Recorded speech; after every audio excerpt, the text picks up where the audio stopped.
Hello everyone, welcome to Future IT Vision. This is mobile uh, automation testing part 2. First video I show how to download the Xcode.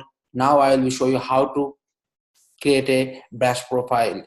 So there is a document I already created. So we're going to follow the step by steps from the document.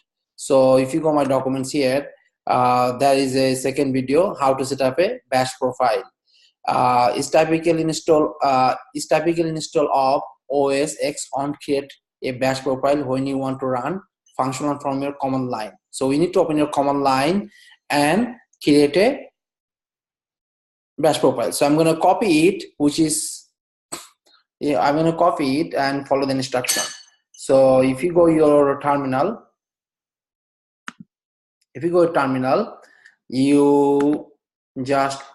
you want to see you are in the home page or not. How are you going to see that your home page or not? Make sure just write down cd tilde / enter. Yeah, you are in your home page. My home page the admin.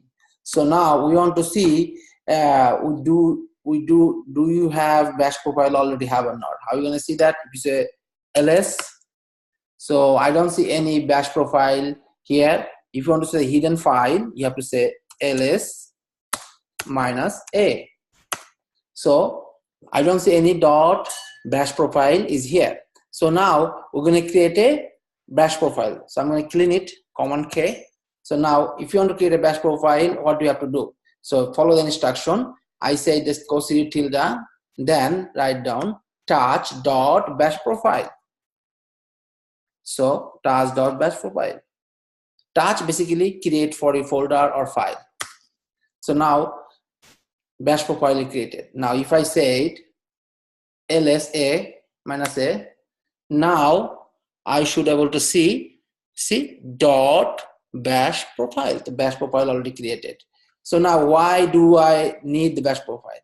So bash profile we need for because we're going to set up our Java home, Maven home.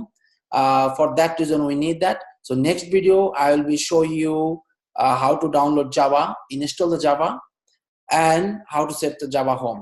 So that's it for today. Keep tuning, subscribe Future IT Vision, and if you like my